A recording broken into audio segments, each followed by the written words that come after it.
Hey, I'm Captain Clever, and this is a video tutorial detailing how to speedrun Commander Keen Dreams, using the speedrun category 90%, or also just known as beating the game as fast as possible. We use DOSBox to play this. I'm using 0.74. I don't know what they have when you're watching this. Cycles-wise, using max 100%. Unfortunately, this is one of those games where if you try to start the game at 100% max cycles, that's usually too many cycles for the game to handle detecting the sound card that is emulated by DOSBox. So what we want to do is just simply use our Control F11 key to bring it down to a more manageable percent. I usually just bring it to like 5% to be safe. And then we just start up the game. You can find this game because it is shareware, and I do run this game on the shareware version. I don't know if there's any differences between it and the registered version. I think they're mostly cosmetic and maybe just some bonus hints and stuff. But otherwise, you can probably use either version. And if you want to use the shareware version, you can just find it at shikadi.net, the Commander Keen wiki. You can actually find it on commanderkeen.com, I noticed. The shareware stuff that's available is available there. You can also go to dosgames.com. But let's go ahead and get started. This game plays very different from the first 3 episodes if you have been following the series of tutorials I've been making. Keen Dreams will look very different from the first 3 episodes. For anyone playing the Galaxy games, this will look actually quite similar. The mechanics are different, but it appears to be relatively the same, other than, of course, this menu. And let's just, to be safe, it actually didn't detect it. Sometimes this can even be the case at low percents. I would call it a DOSBox emulation bug, and unfortunately it doesn't seem to be something that you can necessarily fix just by lowering your cycles, so that's why I'm okay with basically just kind of manipulating the cycles to get to work the way I want. So now we just go ahead and set the CPU speed back to max 100%. I'm just bringing up the status window so you can see that sort of thing. So this menu is controllable using the mouse. I wouldn't really recommend it. It's a lot easier to just use the arrow keys and whatnot. The controls here, that's kind of an important thing. It's important to adjust to whatever you want. I'm used to just using the arrow keys for everything. Diagonals don't really matter except for the overworld, and it really shouldn't matter there for, it's like, oh man, did you get a frame out of it or something? But I don't think you'll ever really lose too much time in the overworld, which we'll see in a bit. For people who haven't played any of the Commander Keen games, you might be wondering what the heck's an overworld, but we'll see in just a moment. These are the 2 buttons that really matter, jumping and throwing, which I just call fire on my command board. But these are the 2 buttons you'll want to worry about. The defaults, I believe, are Control and Alt. I just have them Z and C, which are similar in how they're structured, but just on the keyboard. But it's a little more comfortable for a grip that could be potentially smaller. And I just found that when I was doing Commander Keen, I would eventually find that my hand would just ache, I guess, as a result of just having to stretch it out constantly, and just pressing Z and C are a lot more comfortable in the long term. With that all said, let's go ahead and get started with the actual stuff. We play on the difficulty of hard. The only difference in any of these difficulties, at least for the shareware version, but it shouldn't, like I said, it really shouldn't matter. The only difference is the enemy stun time. Whenever we're throwing a weapon in this game, with the exception of the final boss, we're always using a weapon that essentially just stuns the enemy, and the difficulty determines how long the enemy is stunned. Of course, harder difficulties, it's stunned for less. And since we need to stun an enemy to in fact progress, we actually want the enemy to be stunned for as little time as possible, therefore we play on the hardest difficulty. That's pretty much the only thing that comes into play there. But if anybody does happen to know, I mean, I've looked at shikadi.net, so I know that the differences shouldn't be gameplay, but just throwing it out there. So, this is how we start Commander Keen Dreams, as we do pretty much every Commander Keen game on the overworld. The overworld is just a place where we run around and go from level to level doing whatever we're trying to do to beat the game. The movement follows what I would call, in, I don't know, like mathematical terms, a suprema metric, but just to get that malarkey out of the air. All that means is that when you're moving diagonal, you're moving at the same speeds of both the horizontal and vertical directions. So you can pretty much always be moving diagonal and be assured maximum speed on the overworld wherever you need to go. Sometimes you might need to not be moving diagonal just to kind of move a little bit more, I don't know, carefully, but it really shouldn't matter too much. You're almost never going to be losing that much time in the overworld unless you totally flub something and end up like getting stuck on a surface or something. But no biggie. I just wanted to get that out there. Moving on to the first level. People from Vortican notice everything just looks so different right now. It looked probably pretty different on the overworld, but now it looks incredibly different. And I'm just going to go over very briefly the differences in mechanics, or just the mechanics and how they work in this game.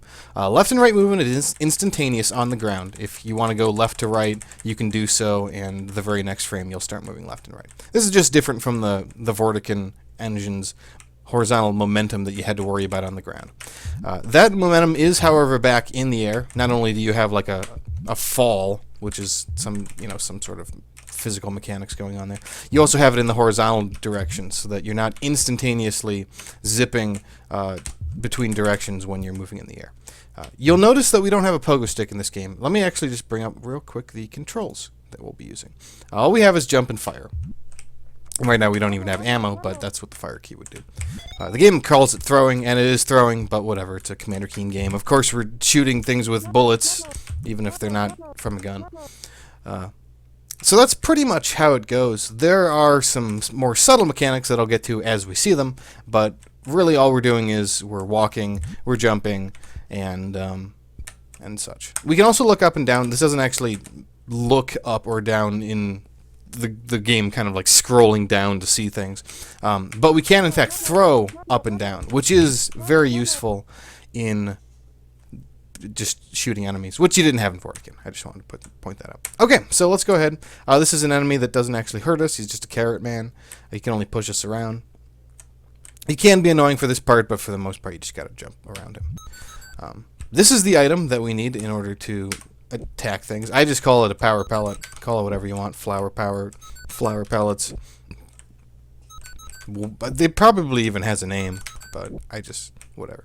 So we can throw these things up. We can throw them sideways, which you'll notice has a bit of an arc to it, and they actually bounce off of, well, in this case, an invisible barrier, but they'll actually bounce around in a somewhat, physically accurate sort of way, but not exactly. But as soon as they bounce is when we can actually pick them up, I think, right? Yeah, it has to wait until it bounces until you can pick it up. So if you miss your shot, you can grab it back. However, if you wait long enough, eventually it would disappear. So you do have to be... That really shouldn't matter in the run. I just thought I'd bring that up in case things kind of go wild or something. Alright, so this is the first level, and you might be wondering why I'm just kind of sticking around over here. The first level is a level that we actually perform a couple of glitches in right off the bat. This game is pretty heavily glitched for the run itself. If we were to do this without glitches, it would take, I would say, a pretty good amount of extra time, maybe 25%. This is an under 5-minute run, so just to throw that out there. But it would probably be more like 6 or 7 minutes if you didn't use glitches. And it would probably be a different route, too. It depends. I haven't looked into it that much, let's just say. But okay, so we're going to perform a couple of glitches. The first glitch we're going to do, let me just show off the enemy up here. So this guy is a potato dude, and he will attack you with his little, whatever that is, the thing that goes on guns, or maybe it's just a, I don't even, you know what, fine, I don't want to think about it. He's just hitting you with his stick. I'm sure it's got a better name. But we need to actually bring one of those guys down here to perform the other glitch. So the first glitch is to bring him down here, because otherwise they don't leave their horizontal platform. And the second glitch is to just finish the level strangely. Now what can happen, and I guess let's just start by showing off these things. So first glitch is pretty straightforward. We need to just hit one of these potato dudes just as they're on the very edge. Okay, we need to get more of these guys moving. Okay. Just as they're at the very edge, maybe about here. Not quite. There's a timing that we use in the run, so you don't really have to worry about timing this yourself. But let's see if I can get this. Gosh, it's not easy to do because you can't actually see them. Come on. Okay, there we go. So that's the glitch we do right there. And this is the second glitch. This is the death exit. And I'll explain it as soon as we get back into the level. But that's what you're doing there. and that just exits the level. It's pretty crazy. At the very left and right sides of every single map in all games after the Vortican series are tiles that, when you touch them, when Keen touches them, actually trigger the end of the level. If we were to go all the way to the left side, we would find that there isn't an invisible barrier right near the ground, and instead we can just kind of start walking through it, and that would exit the level. And that's kind of intended, and they just put it as a default strip on the very left and right sides that you can't see, but is nevertheless there. If Keen can find a way to touch this, he can exit the level. And if for instance, we can find a way to get past this invisible barrier, we can also then touch that and exit the level prematurely. I guess I'll just go over real quick how I like to perform the timing on this. I usually just jump straight up. As soon as it's at the peak, I run over to grab these two things. As soon as I grab those two things, I run back and then just perform my jump. The last bit might take a little bit of effort to kind of learn, but other than that, it's a very straightforward way. And it's pretty much optimal. The only thing you really have to optimize speedrun-wise is getting to that first position in the first place, like jumping up to here as absolutely without like waiting for you to fall as possible. All right. So the way it works, the way we call it a death exit, and then we can touch that tile that triggers the end of the level, is that Keen's hitbox shifts just a little bit. In fact, I'll just show him dying right here. You'll notice that he falls, and he looks in a very different position than he is when he's just standing. The hitbox is in fact shifted enough, and it's shifted such that Keen will actually end up falling over past that invisible barrier. He will just ignore the clipping right here and exit the level. And that's what you can do. You can stand slightly farther away from the edge and still get it to work out. I don't actually know if that really matters in the length of the Potato Man's distance and whatever, but just getting that out of the way. Alright, so next on we move to this level. This level is very straightforward. I'm just going to start putting in saves so I can just kind of show what's going on. We just start in this level, and the objective is really just to reach the bottom. So, although if you go through the middle, well, there is a very slight point right here where you can just kind of die and get yourself killed. But not really, because this is actually a secret area and stuff, but who cares? Whatever. We don't care about any of that. You can exit the level through that area, but we don't care about any of that at all. Also, these guys, we can jump on them. The ones that are blue rather than gray are jump-onable. Whatever. It's just a little nitpick. That used to matter in the run. Not for this level, but it did used to matter. Whatever. Okay, let's keep moving. So, from the beginning of this level, we actually want to take an immediate jump to the right and just hold until we land on this place. And from here, we want to jump just as we're in between these two candies. And just hold right, and we'll be right out of the level. And we're just making sure to do that as fast as possible. Whenever you have to jump in these games, it's not perfectly ideal, but in these cases, you want to make sure you're jumping so that you actually reach what you're trying to reach and don't accidentally fall into another bit. Because otherwise, you lose a little bit of time waiting for you to land, and sometimes it's a bother. If you end up hitting the surface, you can lose a little bit of time that way as well. So yeah, when you do that, just make your one jump and make your two jump, and you're out of the level. Like so. And there you go, and that's it. Word of caution, when you try to enter this level, make sure you're not at the very left side. The level won't actually let you enter. If you're even like a pixel over, though, you'll be just fine. So, all right, let's just move on to the next level directly. And it's over to the left here. So that was called Bridge Bottoms. They're all alliterative names. This is also just like a big vegetable place, so a lot of names are vegetable-based. This is perhaps the hardest level in the run to really handle. It's a Parsnip Pass, and there's a lot of optimization to worry about here, and there's a lot of enemies to worry about here. So, yeah. You'll usually come into this level with, I would say, 4 pellets. I think 4 pellets is correct, as long as you're not monkeying around. And you'll need almost all of them. So, let's just go ahead and just work our way through this level, since this one's a bit longer than the others. We want to make our way up to the top, and we're going to have to most likely hit each of these potato men on the way up. So I'm not even making the jumps. These jumps are actually pretty hard to make and also go fast at the same time. And you want to just stun these guys. Don't worry about this guy. This squash dude can actually only hurt you if he hits you with his bottom. Otherwise, you can just like walk into him and stuff, and it's no biggie. So don't even worry about stunning him. If you're walking toward him, he will always jump over you. Well, with incredibly rare exception, depending on his line of sight and stuff. So now we fall down. After you fall down, you'll want to take a little bit of a hop, because you'll want to land in just such a way that you don't have to... Well, we need this key, but we don't want to have to jump down, because that takes a little bit of extra time. Instead, you want to just very tightly fit yourself into that slot there. This isn't that easy to do from the height up here and, you know, farther because of the jump. But we do want to make the jump because when you fall, you'll notice that you don't instantly hit terminal velocity, and you kind of want to be at that point. So it's worth spending the jump to hit terminal velocity faster in this case. So down we go, and if you miss, you have to go all the way down here and make a few extra jumps, and that's no good. So instead, we want to be over here and then start making our jumps upward. Now, when we're making jumps upward, if we hit a very particular height, we can actually, I would call it clip ourselves on top of the surface. And let me just see if I can show that. Yeah, right. So right there. Normally when you make a jump, you got to kind of wait for Keen to land on the platform. However, if you do it at just the right point, and in fact, if Keen is moving sideways, he gets a little bit of a, I don't know, a special exception where he can perform instantaneous clipping onto the platform more easily than if you were just to hold the button and wait for him to jump onto it. Basically, I think if he's moving slow enough in the vertical direction, the game will just auto-magically clip him onto it. So you can perform that in a few of these.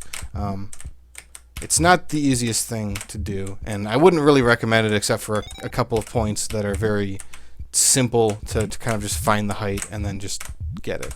But other than that, we want to just make our way back. This jump is hard. You have to be like at the very edge here and then make that jump.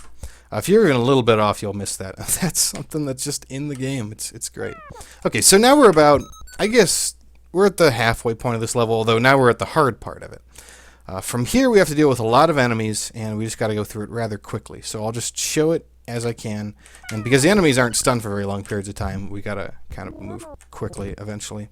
This is Sparagusto, or I forget his exact name, but it's something like that. It's pretty hard to hit. You can't really hit him at all. If you'll notice, when I throw at a particular height, and this guy doesn't really reach that height. So what you want to do is shoot him just as you're trying to fall over there.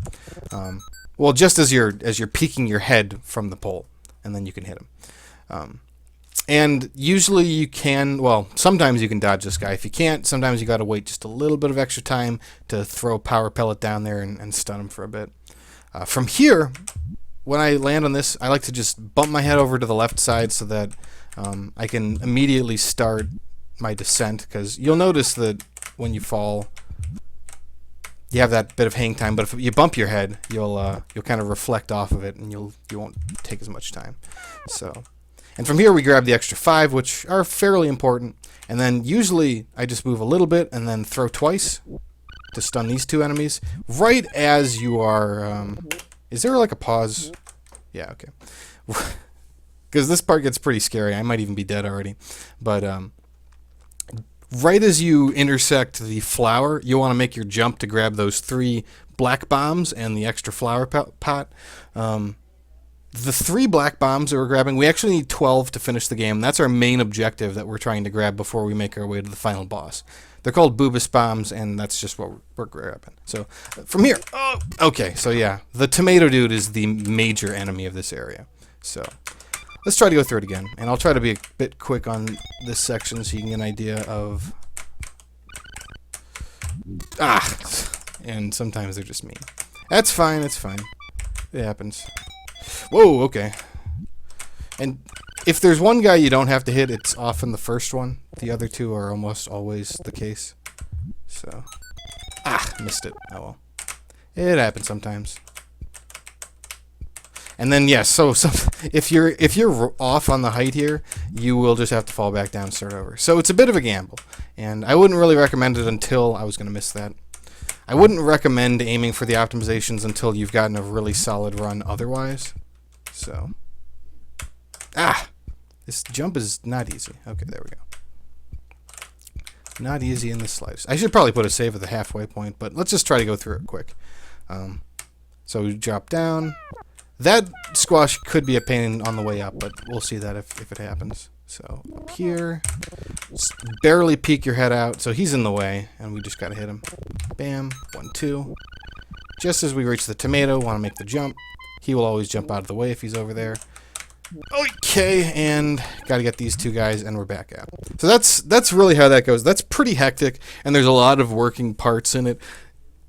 Compared to my current record, which is I think a 423-ish, it might be a high 422. I haven't frame timed it, but this part could be more optimized. It's pretty dangerous though, so I just like to take it relatively safe. But I'm still, as you can see, going pretty fast to get through all of that section with very little room for error. The major things are jumping. Well, there was a hidden cache here. Crazy. Is just standing and throwing. You can actually, just before you land, throw one of these things, and you'll just kind of keep moving regardless. It's the slide shot of this engine, basically, instead of in the Vortican engine where you had to worry about your horizontal momentum and all that. But yeah, you can do that. It's a very difficult thing to pull off here, especially with the tomato. And if you don't stun the tomato, he is just a major problem. Anyway, let's just keep moving forward. So you want to stun this guy. Usually you can stun him in the way you stun the Asparagusto. And for these jumps, I just like to immediately, I just like to play it safe and then just jump up here without using the pole whatsoever. If you want to be pretty cool about your optimization, you can try to land your jump just at the height of the actual platform, and then press up, and you'll be right where you need to be. And then if you're right there, like right around here, you can just press your left or right button and immediately fall off the pole and also start moving on the platform. A little bit faster than waiting for the hang time here, but not by much. So something like that. Oh, okay. So this guy can be a pain sometimes. He's mostly only a pain if he's directly on top of this, and so right there. Sometimes he can get past your power pellet, and that's no good. But from here we want to just take a jump and land on this spot. Usually the guy doesn't kill you here, the guy up top. And then from here we just want to make a very short hop. And if everything worked correctly, yep. And then make our death exit. So that's how that level goes. I'll do it once again real quick just to show it off. But you'll notice, in addition to having 3 Boobus bombs, we also have a key. Having that key is important. In fact, okay, good. So we don't. That's good. I guess when you load the game, it resets stuff too. When you start, so there's a glitch in this game with the keys. Basically, as long as you never die or reload your game, the key count will never actually reset. So, for example, if I were to gain a bunch of keys and then start a new game, I would actually have all of the same keys that I had from the previous game. So that's pretty crazy. But you need Boobus Bomb, so you can't just really make use of that by itself. And there's no keys to collect super fast otherwise. So, yeah, let's go ahead and play this level up real quick. So we worry about the first 3 guys right here as we make our ascent. You can try to optimize those jumps. It's not as easy. Well, it's not easy.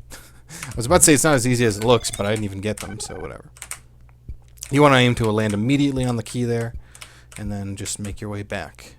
So we need the key to get in here. Well, we also collect a key down in this section, and we don't use it. You're supposed to use the key to finish the level, but instead we use a death exit, and as a result, we gain an extra key. So that's what's going on there. Oh, he was in the worst spot. Basically, the absolute worst spot. So I would have had to just delay myself a little bit there, as I should have, but just to go and show, these guys can be kind of a jerk sometimes. It depends on your precise movement going through this section. There we go.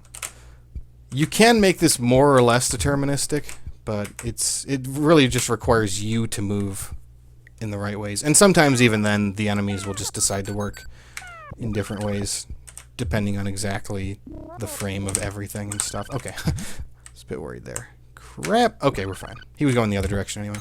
So 1, 2. And that lands just perfectly to hit the tomato, which is why it's important that you use it that way. Are you... Oh, man. He's not being nice at all. Let's try this again. As I mentioned before, this is kind of the level that is the one where a lot of things can go wrong. Not just when it comes to optimization, but with dealing with the enemies in that kind of hub area. And of course, if you miss that jump, you got like 2 extra jumps to do here, and that's no good. So up we go. Oh, okay, he was not a troll. Good. Sometimes his collision will make it so you just don't hit it at all, but that time he was just fine. Should be good. Okay, just barely. Man, he is not playing nice at all. And that tomato was in a very different spot than I would expect. Or, no, it was the squash guy. Okay, up we go. And good. Theoretically, as of this recording, there is no task that uses this particular route, and we don't even have to worry about the squash guy. It's great. But theoretically, you can get past the Asparagusto with an extra cycle and stuff. Well, 1 cycle less, as opposed to him moving back and forth a bunch of times. But I haven't really found a way to do so without it being incredibly dangerous and luck-based. So I would just kind of follow more or less the strat I have. Because if you try to go a little bit faster, you'll still probably miss the Asparagusto cycle. So unless you can get that reliably, you're not really saving any time. All right, and so with that, we have the 3 boost bombs and the key. And you'll notice at the very end, we have to rely on that potato man to death exit us. He can be pretty much anywhere on that platform depending on how he decided to kind of de-animate, which is a fairly important topic in Keen stuff, but not for this run. It's just a matter... You can just think of it as part of the RNG for this game, for all that we can really manipulate it at all. So sometimes he'll be like an extra 2 or 3 seconds, and that's really unfortunate, but... You just, I mean, it's not a long run. It's not a long run, so I wouldn't worry too much about it. Okay, moving on to the next level. This is, what was the last one? The last one was Parsnip Pass. I believe this is Rhubarb Rapids. No, other way around. This is Parsnip Pass. Last one was Rhubarb Rapids. Whatever. So this level is another level where we'll do a death exit, but we're also going to grab a key before we do so. You'll notice that when we grab the key and death exit, the game doesn't count that we actually died. So that's cool. I'm glad that works out. So from here, we just want to do some kind of optimized jumps. Jump straight up and land. Jump straight up and then immediately start moving to the right. And from here, you just want to move a little bit so you can land on this platform. From here, we want to make our jump all the way on the right of that log so we can land up here. And as soon as we do so, we want to move just a little bit up and then land up here. So from here, I'm going to just put the save because it's slightly more convenient. But at this point, we have a bit of a time-sensitive section where we have to worry about the Asparagusto cycle of him moving back and forth. And we want to grab a key and also have the Asparagusto... Don't give me that look, Keen. Have the Asparagusto death exit us on the right side of the map as fast as we can do it. And I've come up with a reasonably fast way to work it out and also... also make it work most of the time and also be fast, I guess. So from here, just work our way up. Let both of these guys just kind of do their thing and then just work our way up to the key. So hit the potato guy, watch out for the fry dude, grab the key, hit this guy on the way down, fall, and then just wait for the Asparagusto. And I messed it up, so great. We get to show it off again. But really, you just want to jump in midair and have this guy skewer you just as you're on the very edge of the map. You should jump earlier rather than later to deal with that Frenchie. Otherwise, I mean, he can...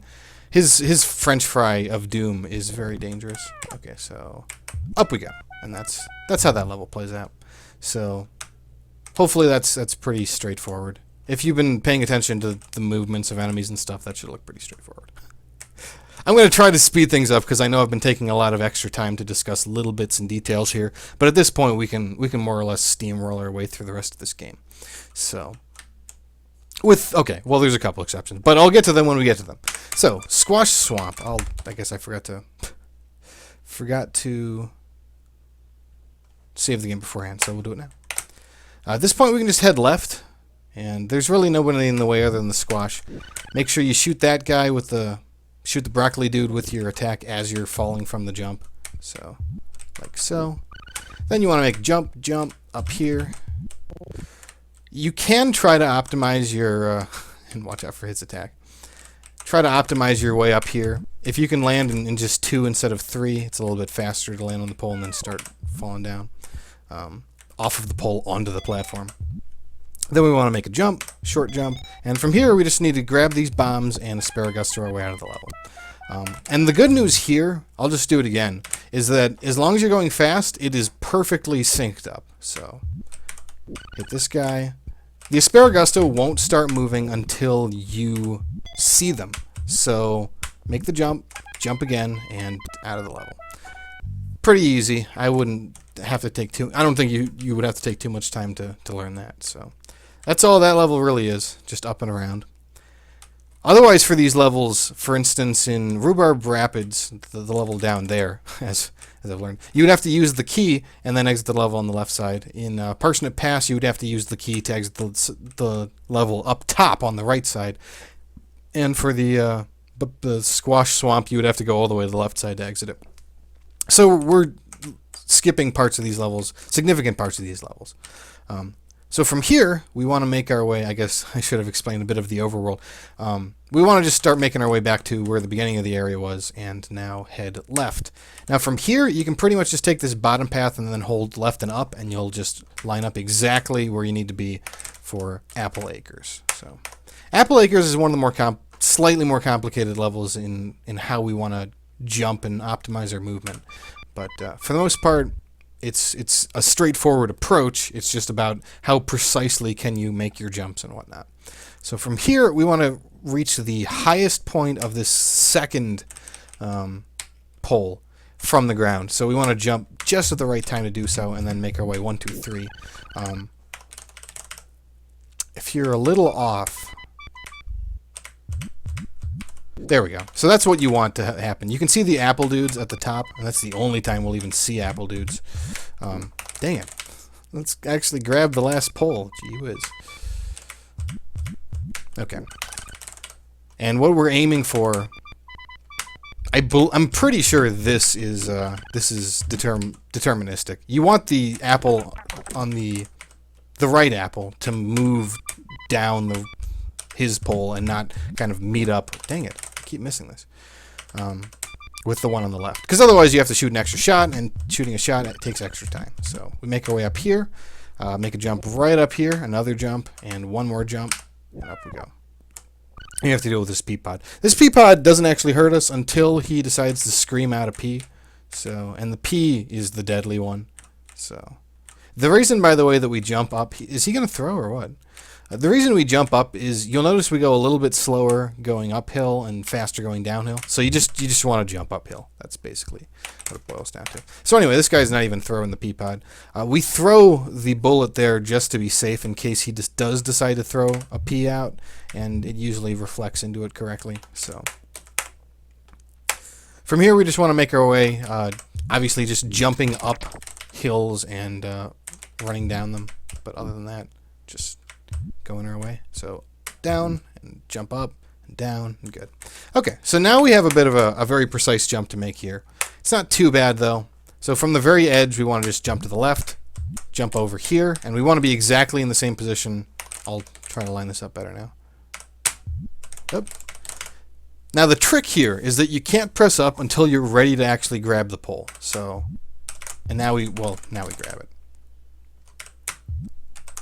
And then we go up to this one, and now we want to hold left and just fall, because we need to fall into a very specific spot as we're falling. Because when we're at terminal velocity, we can't move horizontally very easily, and we can very well miss the gap that we're trying to reach. So from here, it's just kind of a leap of faith, but if you set things up, you should be good. So it's actually a bad leap of faith on my part, because I hesitated on just holding left the entire time. So there we go.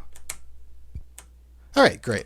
And if things are going fast in this level, you will not precisely land on this guy. This guy's actually moving with respect to the level, not with respect to when he's animated. So if anything, he'll be approaching from the other side, at which point you'll just want to very slowly hop over him, grab the 3 bombs, and you're good to go. Now, I appear to be stuck in a very unfortunate state. I've noticed that with the new route, this particular glitch doesn't show up very often at all. Whereas in the old route, it seemed to show up a lot more often. But you might be wondering what the heck I'm talking about, and hopefully when I just do the quick run through to show the run back, I guess, I can show it. But we're actually supposed to be able to grab a pole right here, and for whatever reason, we're moving like a pixel less. We're jumping a pixel less than we should be, and otherwise we would be able to just totally grab that pole. So hopefully I can show that off. And then from here, oh yeah, just to discuss this area. When we're on that pole, we want to make 7 jumps, and then make sure you're on the pole as you finish your 7th jump. Then just hold right and press your jump button, and then you'll land up here. You want to make 1 jump to get into this section, and then is it? Hold on. Oh, they're not even going to let me go back, are they? Come on. Come on. Whatever. I can go back here. And in we go. This isn't going to work either. Unfortunately, it seems like only restarting the game will allow that. But 1, 2, 3, 4, 5, 6, 7. 2, 3. And then 1, 2, 3, 4, 5. Up, 1, 2. Well, at this point, you just optimize it the best you can. And then just make a short hop to finish the level. So that's how that goes. And now we have 12 Boobus Bombs and 2 keys, which is perfect because we need 2 keys to finish this level so we can get through it as fast as possible. So welcome to Castle Tuberia, I think, right? So for these guys, because jumping takes a little bit of time, I just like to jump one of them and then hit the next so we don't have to jump the second time. It doesn't really matter too much. It used to be a somewhat important optimization because we used to have to land on this tongue guy, but now we don't, so whatever. From here, we just make our way through the castle. It's a very boring section, but just make sure you're doing your best to jump around and not fall off. So, and land these jumps faster or sooner rather than later. All right. So for this last section, we need to worry about the 4 enemies, and usually the way I'll just do it is I'll just jump throw, jump throw. For this guy, jump throw just as you reach him, and yeah, you can shoot that guy from. Well, let's look at the exact spot. So jump throw, and sometimes he's not even nice about it. This can happen. Okay. Jump throw, just as you clear that, and right there. So under this first pole is when you want to throw the final flower power. So, or you can try to do it while you're jumping, but it's not the easiest thing to do. You can jump over him, or sometimes he can jump over you. It appears to be random. It's probably not random now that I've saved the game, but depending on if he's jumping low or, well, you always hit that guy because you don't really lose time doing so. But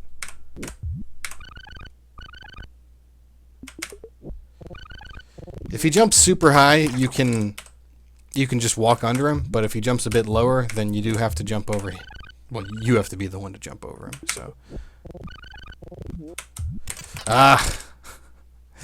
and as you can see, it's kind of annoying to try to deal with them. So if you ask me, I would just play it safe unless you're looking for absolutely super optimization. I don't even know if I did that in my current good run, but just throwing to be safe right there is just fine. You're losing maybe a quarter of a second.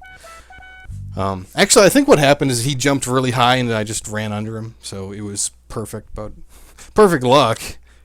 Wasn't even me. Okay, so now that we've gotten through all that, and we've discussed a lot, and man, this tutorial is going on for a while. We can finish the game. We got our 12 Boobus Bombs, which, in fact, if you try to enter this level without it, they'll say come back when you have 12 Boobus Bombs. This level is really simple. It's just a matter of exactly where you position yourself, and it's that. That's all there is to it. So, enter. Do you see the crack where I'm at? You can just throw bombs there, and that's that. So, otherwise, if you're off by a little bit, let's say like right here, the first Boobus Bomb won't actually hit him, and it'll become something you'd have to pick up. And if you're too far away, like say about here, he will get to you before you can. I think the intended way this boss is supposed to work, because he can't actually jump around and stuff. He's pretty crazy. Is that you're supposed to like deal with him that way, but they give you just enough of a space right here that you can just beat him. And that's the game. There's really nothing else to say. You can just, run around and jump and stuff and have a good old time. But that's all there is. So, and then from here we just all this stuff and whatever. Whenever you beat Boobus Tuber, you get 100,000 points, so that's why you always see a lot of score in this game, but otherwise we're not collecting much at all. But now that we've seen all that, let's go ahead and show the run in its fullness.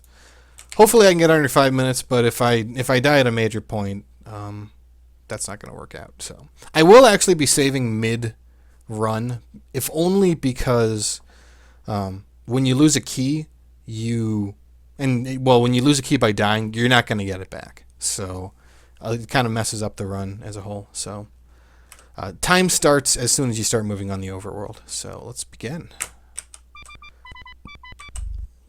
So from here, we want to grab the 2. Try to make your best to jump up there as optimally as possible. Otherwise, we can just get the timing here. And then you want to actually stand directly on the same horizontal space that he can be, so he'll turn around as fast as possible. Get the death exit, and off we go to bridge bottoms. So this is just 2 jumps right here. 1. And you can, in fact, buffer that input as you're starting the level, and you're good to go on that. So 1 and 2, just between the 2 candies for the second one. And now we have this level that is Rhubarb Rapids, and I think I was, calling a person to pass earlier. But this is the level where a lot of things can go wrong. So hopefully, I'll try to play it a little safe so that at least the bottom section doesn't go badly, but you never know. I like to grab that pellet, by the way. I don't think it's important, but I don't think it loses any time either. Dang it! Well, there goes 10 seconds. Great. Just great. That jump's not easy. And for whatever reason, there seems to be some sub-pixel shenanigans going on where even if you appear to be in the same location as you would be and try to make that jump, you don't make it anyway. So you always want to be on the very edge of that platform to get it. And this seems to be off slightly. Well, hopefully it doesn't stay that way. Delayed there for just a moment because the potato guy was looking kind of mean. Alright. Don't. Okay, good. And up we go. I should actually be done with the level by now, but I made a major mistake by missing the platform earlier. Oh, he's being a mean one. Okay. And I think from here I'll still make the jump. That's about right. If you hit the little log, it's not that big of a deal. And sometimes it helps you set up the potato man better. You can actually fall in the perfect way I think I showed earlier, but if you do that, sometimes the potato dude will actually hit you before you reach the edge of the level. So that's no good. So just make that little shimmy and run between these 2 dudes. Cool. If you're going slow on this section, you will miss the Asparagusto cycle, so it's very important that you're going quickly here. Holy crap. Okay, he was not nice. And down we go. Excellent. And now on to Squash Swamp. Man, one of those guys has cool shades. He's so cool. Shoot the Bracco dude as you're falling. And then up we go. Good. And then this one is just move forward and grab the Boobus bombs and you're good to go. If you're even slightly hesitant, you will probably miss that. So don't hesitate on it. Never hesitate on it.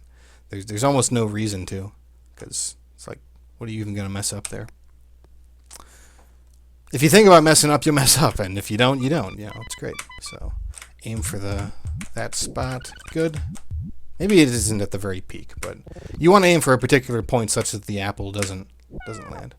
Okay, he didn't throw him shooting a pea pod out is kind of rare, and this is where I'm going to save it because I'm not always happy with my jump here. Sometimes you have to adjust that in midair. So let's see if I can grab the pole straight, please. Thank you. So I wasn't just being a total liar. I'm glad. So you can see that for the most part you're supposed to be able to grab that pole without waiting for the trolley. So I just wanted that to be something that was clear. And for whatever, I don't know what causes it, but there's just some point where if you just do something or just something happens, it's entirely inexplicable. So To me. Somebody else might have figured it out. I don't know. And if they did, I would love them to let me know, because, gosh, that haunted me for a long time on the old route, where it seemed much more frequent to occur. All right. So up we go. Like I said, these jumps are kind of boring. You can do your best to try to optimize them a bit, but for the most part, you're not really getting much extra out of them. It's really more about making sure you don't miss the jumps. So jump, throw, jump, throw. Jump, throw just out here, and I'm just going to throw this one here to do the safe strat. All right. And out we go with the 2 keys that we plundered in other levels. And just the right spot. And we're done with the game. And that's the run. That is the run. I'm kind of glad it went relatively well there. 4:42 is not great. My current time as of this recording is about 20 seconds better. So that can give you an idea of the kind of time I lost on things and stuff. But otherwise, it's not that bad of a run. Most of the time, and most of your run enders will be on that 3rd level, the Rhubarb Rapids, but the rest of it needs to go well too. You can, if you're not careful, you can mess up like a Parsnip Pass, getting past the enemies. So yeah, that is Commander Keen Dreams.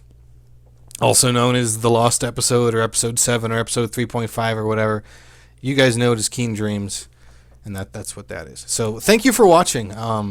If there is anything else that needs to be answered, feel free to just, drop me a line. This is on YouTube, so comments are fine. If it requires a little more than just a simple answer, I will be more than happy to provide a supplemental video. But yeah, it'd be great to see some more Keen runners.